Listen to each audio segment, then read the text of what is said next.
اعوذ باللہ من الشیطان الرجیم بسم اللہ الرحمن الرحیم رب اشرح لی صدری ویسر لی امری واحلل عقدۃ من لسانی یفقہوا قولی رب زدنی علما یا معلم ابراہیم علمنی ولکن الصالحین۔ عزیز طلباء و طالبات، السلام علیکم ورحمۃ اللہ وبرکاتہ۔ آج 7 اکتوبر 2020 بمطابق 19 صفر المظفر 1442 ہجری ہے۔ 11ویں کلاس کے طلباء و طالبات کو آج کی اردو کلاس میں خوش آمدید کہتا ہوں۔ آج کے کلاس کے لیے ہمارا موضوع ہے خواجہ میر درد، حالات زندگی خصوصیت کلام، جائے پیدائش دہلی، سن پیدائش 1721 عیسوی، جائے انتقال دہلی، سن انتقال 1775۔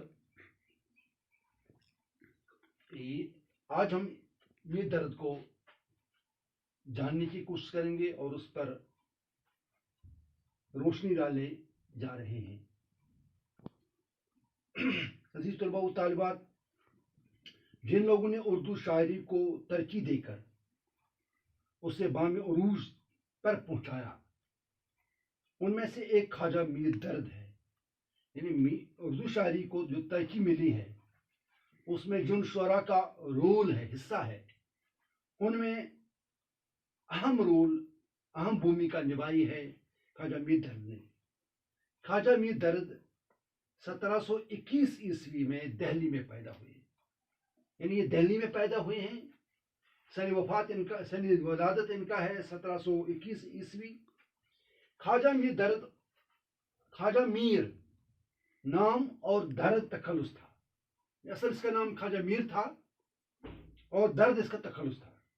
وہ ایک صوفی گھرانے سے تعلق رکھتے تھے، ایک صوفی گھرانے سے، کلندرانہ درویشانہ مزاج ان کے گھر کا تھا، اسی سے تعلق رکھتے تھے۔ ان کے والد خواجہ محمد ناصر اندلیب نام کا شاعر، تو آپ نے اس کا نام سنا ہوگا، یہ بھی ایک مشہور نام ہے، فارسی کے اچھے شاعر تھے۔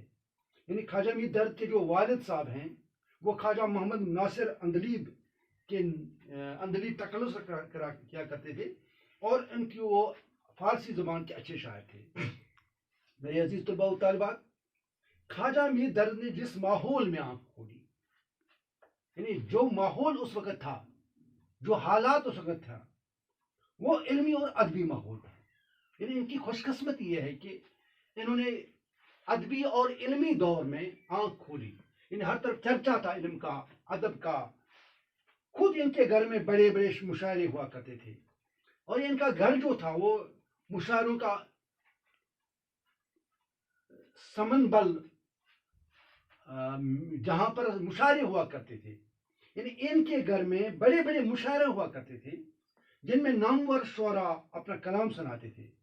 یعنی جب نامور شعراء کسی گھر آتے ہیں، وہاں شاعری ماحول ہے، وہاں کے بچوں پر بھی اس کا اثر پڑتا ہے، وہاں کے جوانوں پر بھی اس کا اثر پڑتا ہے، وہاں کے گھر والوں کے افراد پر، گھر کے افراد پر بھی اس کا اثر پڑتا ہے۔ تو لازمی بات ہے کہ جب اس ماحول میں میر درد نے آنکھ کھولی ہوگی تو ان کو واقعی شاعری کا اثر ہوا ہوگا اور اس کا مثبت اثر پڑا ہوگا۔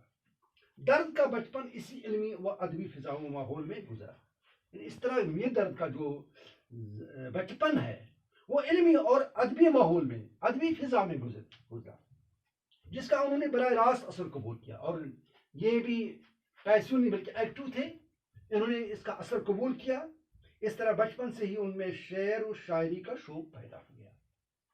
یہ وجہ ہے ان کے شعر و شاعری کا شوق پیدا ہونے کا، یہ بہت بڑا وجہ ہے، بہت بڑا ذریعہ ہے، کیونکہ ان کے گھر میں مشاعرے، ان کے گھر میں علمی، ان کے گھر میں ادبی محفلیں ہوا کرتی تھی۔ خود اپنے والد کے شاگرد ہوئے، اور یہ اپنے والد کے ہی شاگرد ہوئے۔ ان کے بعد اندلیب صاحب خود شاعر تھے، اور جب میر درد بھی شاعری کرنے لگے تو انہوں نے اپنا شعر اپنے باپ کو دکھانا شروع کیا۔ شاعری و تصوف، علم و دینداری بزرگوں سے ورثہ میں ملی۔ یہ چیزیں ان کو وراثت میں ملی ہیں، یعنی شاعری، تصوف، علم و دینداری بزرگوں سے، ان کے اپنے بزرگوں سے اس کو ورثے میں ملی۔